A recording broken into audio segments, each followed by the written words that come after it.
ভাবিয়ে শোনো বস্তাটা বইরা নিয়ে আসছে। আমি দেখো আমি কিন্তু কোনো বস্তা দেখতে পাই না, এটা একটা অদৃশ্য বস্তা, যেই বস্তা ভর্তি শুধু সুসংবাদ আর সুসংবাদ।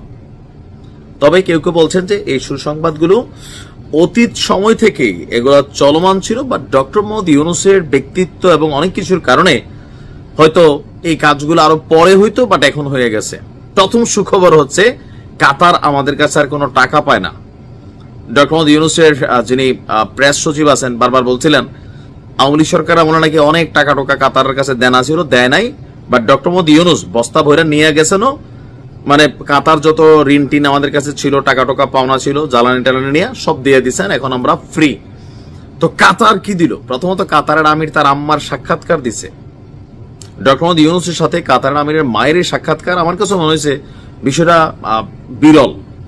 তবে ডক্টর মোহাম্মদ ইউনূস একজন নোবেলিস্ট, সেই জায়গা থেকে এটা হলেও হইতে পারে যে হয়তো ওনাকে দেখার একটা খায়েশ ছিল। এর বাহিরে আপনি দেখেন কাতারে বাংলাদেশ সেনাবাহিনীর সেনারা যাবে, এটা যদিও আওয়ামী লীগ সরকার আমল থেকে নেওয়া একটা সিদ্ধান্ত, বাট বাস্তবায়নটা এখন হচ্ছে আগামী 2 মাসের মধ্যে যাবে। আরো সুসংবাদ আছে কি, বাংলাদেশ পুনর্গঠনে অন্তর্বর্তী সরকারের প্রধান উপদেষ্টাকে সম্ভাব্য সব ধরনের সহায়তা প্রদানের আশ্বাস দিয়েছেন কাতারের প্রধানমন্ত্রী শেখ মোহাম্মদ বিন আব্দুর রহমান বিন জসিম আল থানি। নাম ছোট করা দরকার, এদের এত বড় নাম দিয়ে কি করবে? গোষ্ঠী টুষ্টি লম্বা সহ, কার ছেলে কার নাতি কার প্রতি এরকম মনে হয়, তাই না? আরবি যারা বলছেন জানাবেন। আপনার দোহায় কাতারের প্রধানমন্ত্রীর কার্যালয়ে ডক্টর মোহাম্মদ ইউনূসের সঙ্গে এক বৈঠকে কাতারের প্রধানমন্ত্রী ডক্টর মোহাম্মদ ইউনূসকে আশ্বস্ত করেন যে বাংলাদেশে যে চলমান সংস্কার আছে সেইটার প্রতি কাতারের পূর্ণ সমর্থন আছে। ইউনূস সাহেবের জন্য সুখবর। তারপর হচ্ছে সংস্কারের জন্য যারা অপেক্ষা করছেন যে মিডল ইস্ট আসলে কি ভূমিকা রাখবে, তারা কিন্তু পজিটিভ ভূমিকা রাখছে।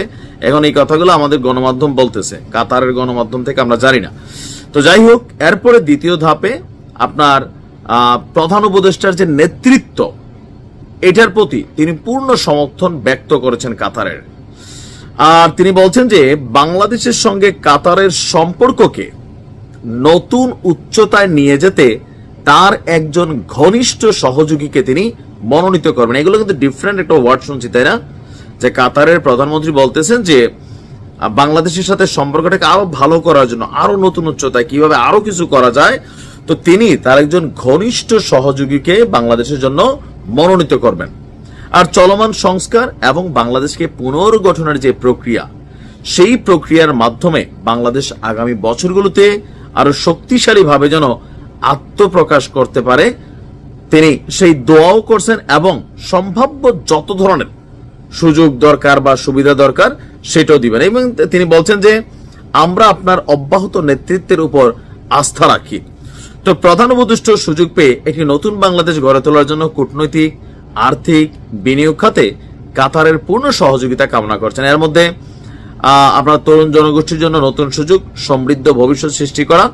আর ইউনূস সাহেব তিনি কাতারের প্রধানমন্ত্রীকে বলছেন আমাদের তরুণদের স্বপ্নের দেশ গড়তে আপনাদের সহায়তার প্রয়োজন।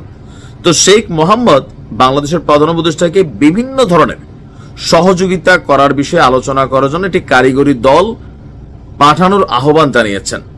যে ডক্টর মোহাম্মদ ইউনূসকে বলছেন আপনি একটা কারিগরি দল পাঠান, আমাদের টিম আপনাদের টিম, উভয় টিম বৈশা আপনার কাজ করবে। এছাড়া রোহিঙ্গাদেরকে যেন মর্যাদার সঙ্গে স্বদেশে ফেরানো যায়, এই ব্যাপারেও কাতারের কাছে সহযোগিতা চেয়েছেন। কাতারও বলছে ভাই দিলাম। তো মোটামুটি আমরা দেখলাম যে এখানে কাতারের প্রধানমন্ত্রী যে বক্তব্যগুলো ডক্টর মোহাম্মদ ইউনূসের সাথে, সবগুলোই বাংলাদেশের জন্য কল্যাণকর, পাশাপাশি ইউনূস সাহেবের জন্য কল্যাণকর।